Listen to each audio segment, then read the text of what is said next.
I'm Reverend Steve Van Meter, your senior minister, and here we are heading into the Thanksgiving week.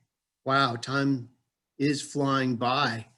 And our monthly theme for November is living as compassionate conduits. And today's talk title is God is not motivated if you aren't. God is not motivated if you aren't. So get motivated. So I'm going to start off with a quote from Ernest Holmes. And this is from Living the Science of Mind. And this is on page 321. And it says, man's thought is the activity of mind. For mind without thought or directed consciousness would have no real existence. There can be no existence apart from consciousness, or any existence apart from consciousness. Then there is no one, no thing, no intelligence to be aware of such existence. It is evident that without self-awareness, there is not only no realization of life, but there is no life to be realized.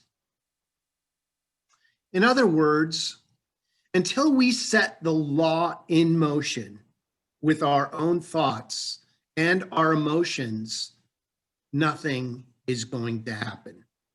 Or whatever happens is going to be willy-nilly. It's going to just go like a uncharted territory, if you will. So God's spirit is inherently neutral, meaning it is the field of infinite possibility that organizes everything in creation. The cycles of the seasons, the biological rhythms of our body, even birth and death are part of the rhythm of life.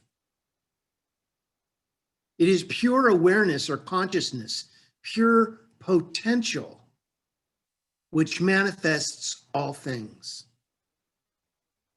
But it does not do so of its own volition.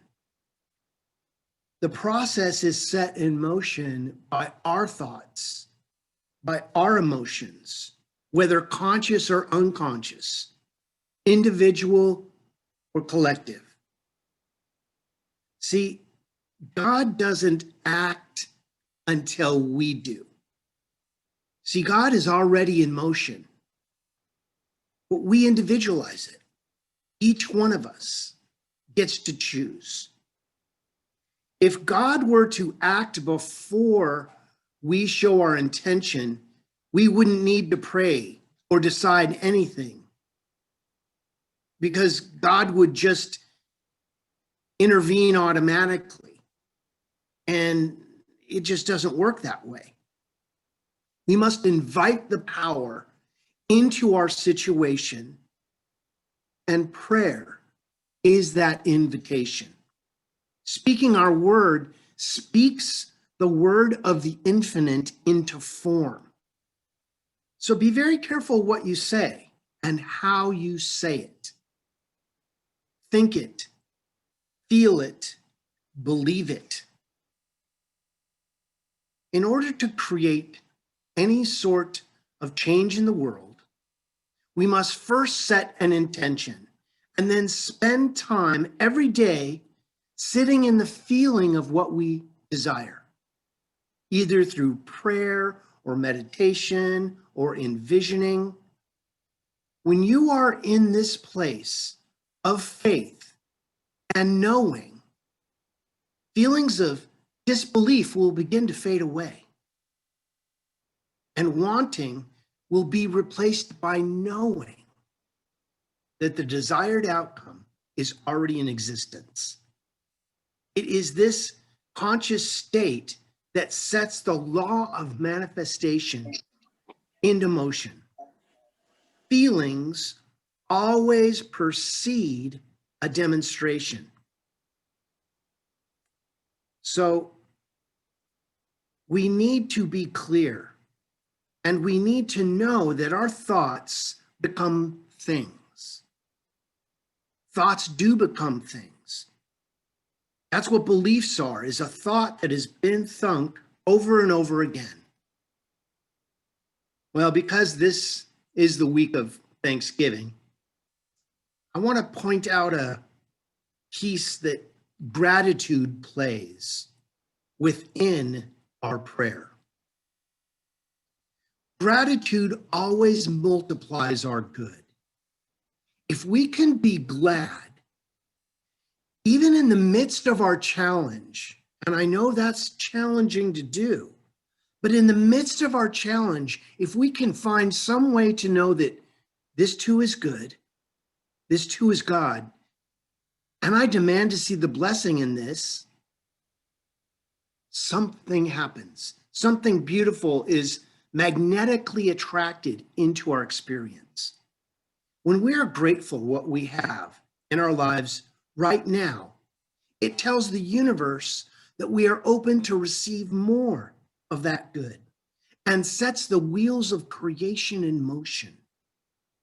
Gratitude and manifestation go hand in hand, like turkey and stuffing, or whatever your choice is. Maybe it's mashed potatoes and gravy. I don't know if you're a vegan or if you're a, well, anyway, we must act upon it. Treat and move your feet. Pray and take action in the world of form. We must let God know that we are serious and invested in the process of manifestation. You know, if we want a job and we just pray for a new job and then sit on the couch in front of the TV and not fill out any resumes or applications, what are the chances that you're going to impact the world of form with who and what you are? Now, it can happen, and it has happened. Somebody comes and knocks at your door while you're sitting there watching TV and says, "Do you want a job?" But I can tell you that it expedites the treatment if you get yourself out there and do the work, do what's before you to do. Taking divinely inspired action is what sets intention apart from just a fantasy. Now, fantasy is good to start. Maybe that gets your blood flowing, but you need to not only have it as a thought, but you need to feel it and do something in the world as your first step of manifestation. You see, if nothing changes, nothing changes.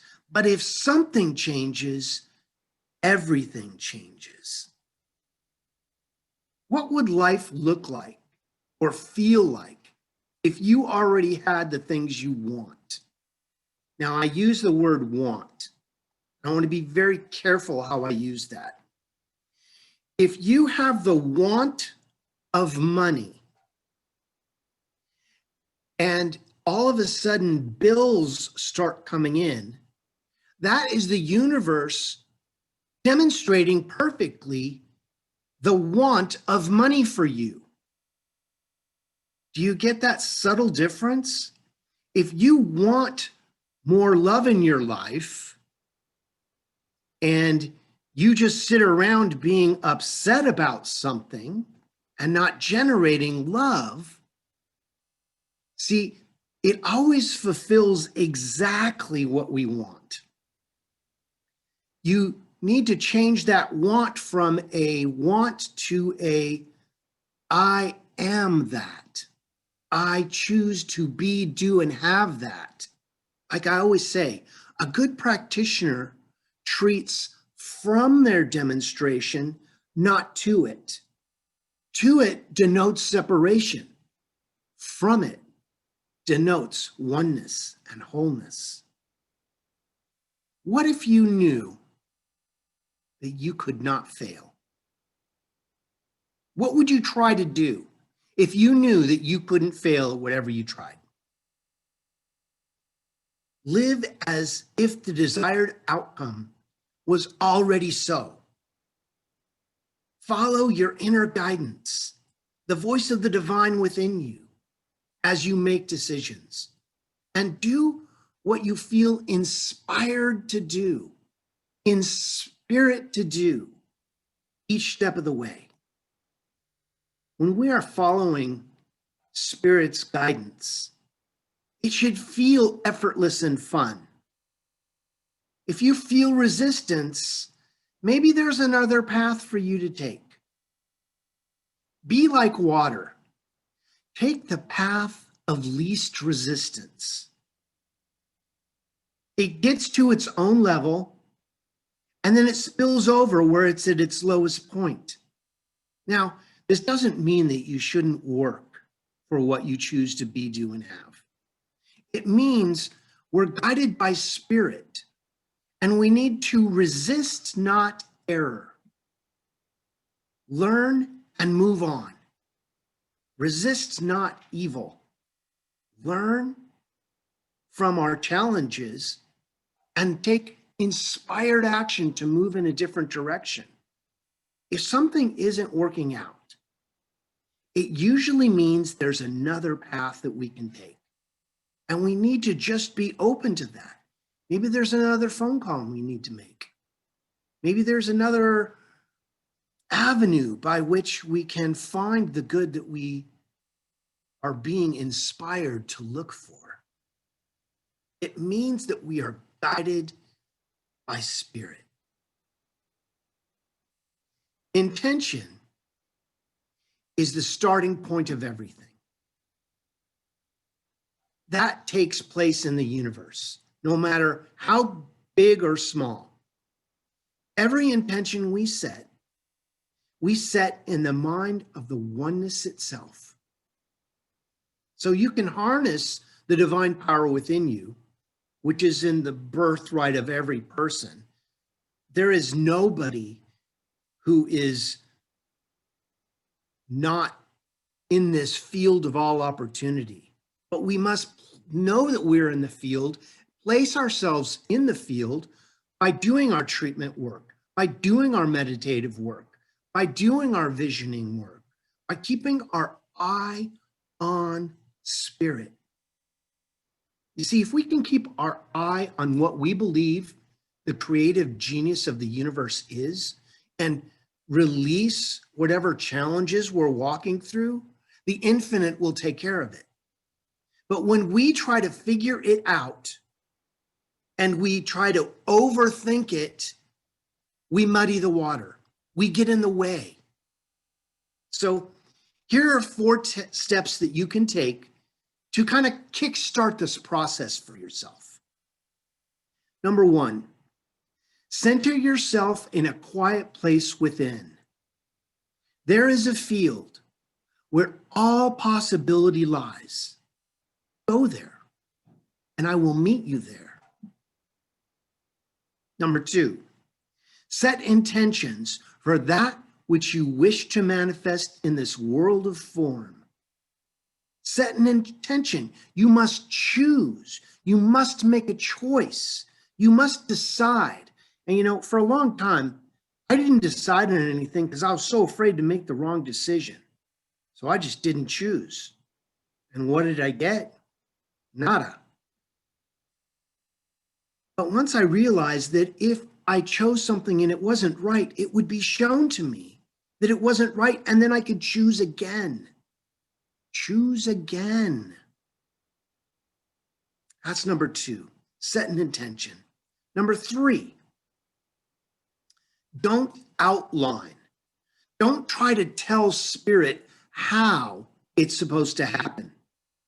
Let go and let God handle the details of the how, when, and where it comes about. Your job is the what. Spirit's job is the how. You just have to choose. If you think that, well, my Aunt Sophie has $1 million and I hope she puts me in her will, and maybe if she kicks it, that I'll get that. You can't outline like that. That's not cool. That's not up to you. Maybe there's another avenue through which the infinite can flush you with the opulence that you seek. It's not always about money. It's about being and doing and having right now what you choose to be, do, and have. So that was number 3. Don't outline the how. Just pick the what. And number 4, follow your intuition and live as if it is already so. Remember, God is only motivated to create when you are. If you get excited about something, watch the infinite get excited with and for you, and watch the avenues through which the infinite can open the flow to you as that conduit. See, we need to be good conduits. We need to be open, receptive containers for good. If we're blocking our own conduit, the universe will just go to a different conduit that's already open. You know, if we think that we are to this or to that, the infinite will go on to the next one who is open at the top. That's why we need to really look at if we're blocking our own inner flow. And you know, most of the time, at least I've noticed that when something has been blocked for me, if I turn around, I realize that in some way I've been stepping on my own air hose. Have you ever done that to yourself where you realize that something wasn't flowing to you, and when you looked at why, it was because you weren't open and receptive to receiving it? I thought it was supposed to happen a different way. And so you denied the infinite a beautiful demonstration. So be open and receptive. If someone offers you a gift, take it and say thank you. Even if it's a macaroni unicorn, even if it's one of those interesting holiday sweaters, wear it with pride and love for the giver.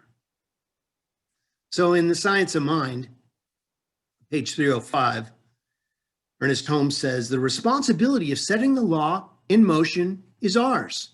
We should sense that back of the word which we speak is the power of the universe surging to express itself. That's what the power of life is within you. It's the universe wanting to express itself, and here you are. On page 322, paragraph 3, Holmes goes on to say, since the law is mental, one must believe in it in order to have it work affirmatively for them. But it is always working according to our belief, whether he is conscious of that truth or not. Demonstration takes place through the field of the one universal mind. We set the power in motion. The law produces the effect. We plant the seed, the law produces the plant. Or as I say, we plant the seed and God grows the tree. God has the hard part. See, we think that we have to grow the tree. We don't know how to grow a tree.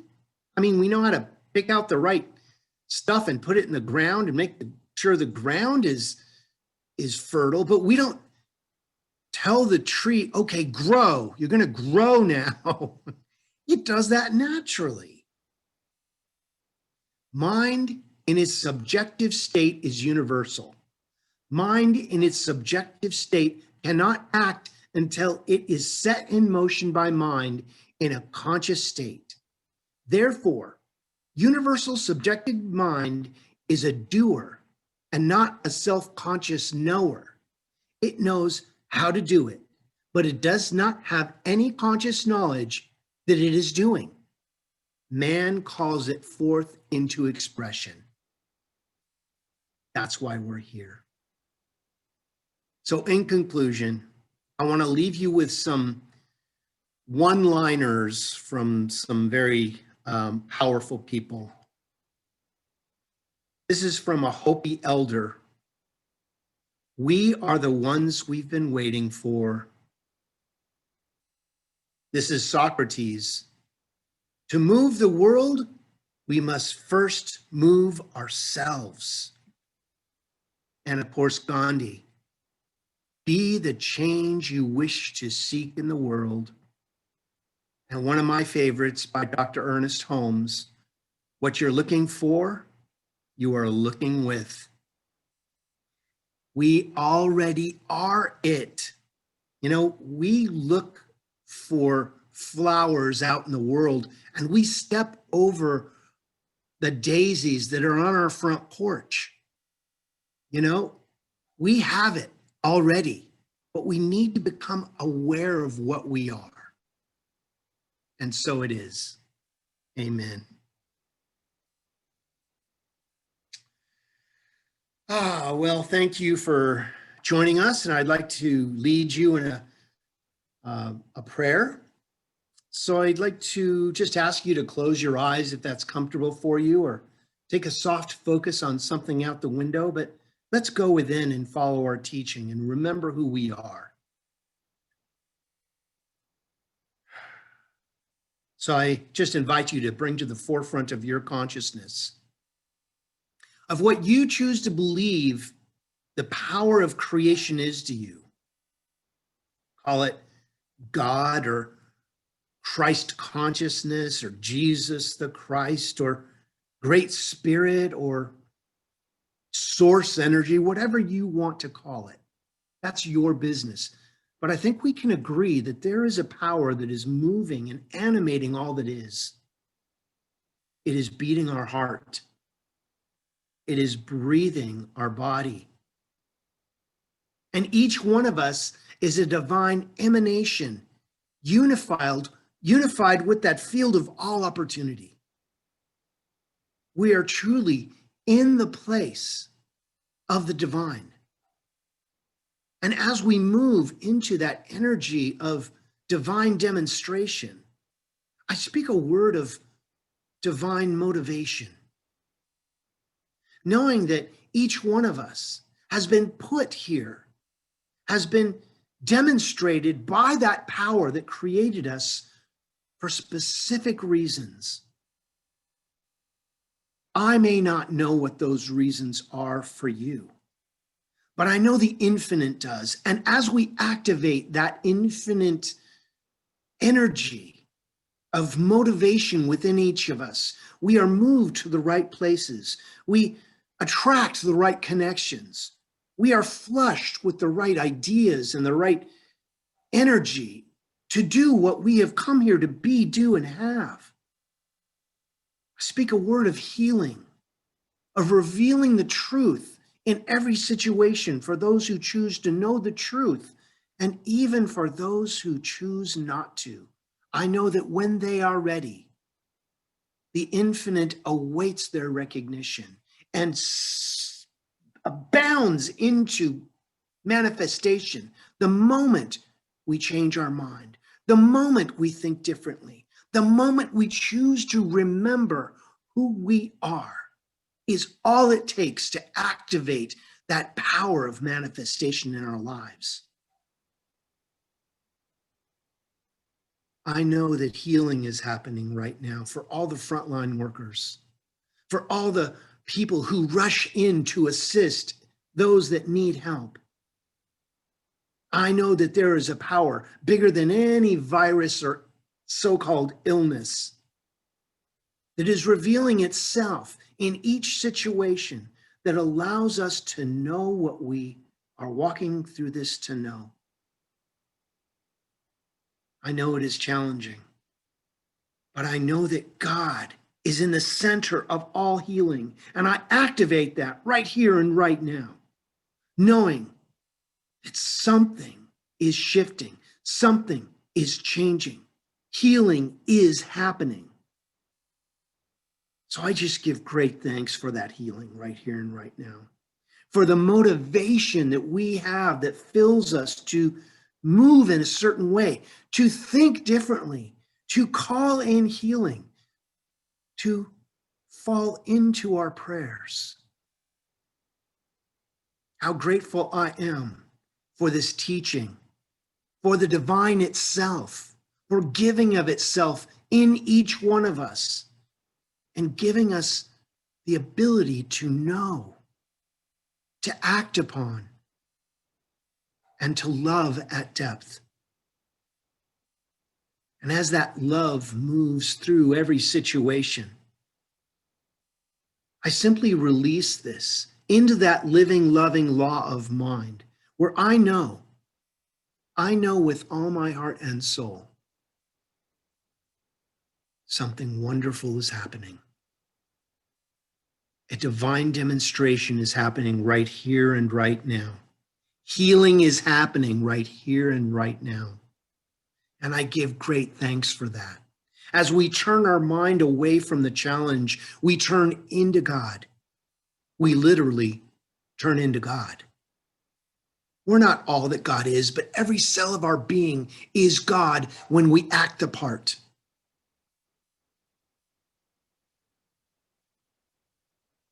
Thank you, divine, infinite, loving wisdom, as we affirm this together by saying, and so it is.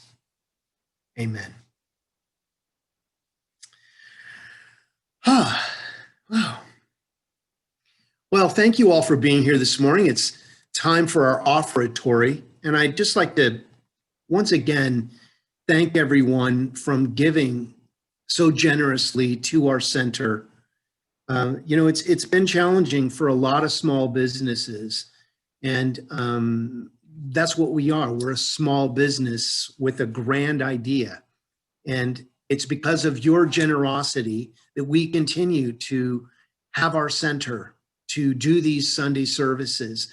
And we're just so thankful for everything that everyone is doing with giving, with keeping our center running, with cutting the grass, and just everything that happens at the center to prepare our center to be ready for when we're ready to go back, because it's going to happen.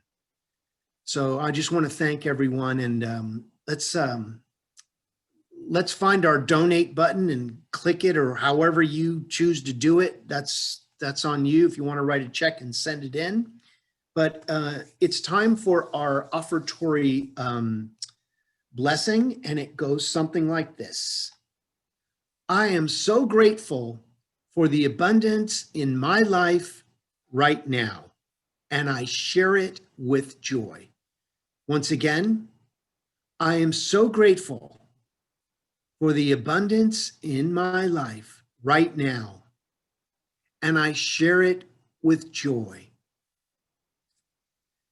So let's say a prayer for our offering. So if you'd like to just hold your hands on your heart or your offering on your heart, let's give great thanks for our abundance.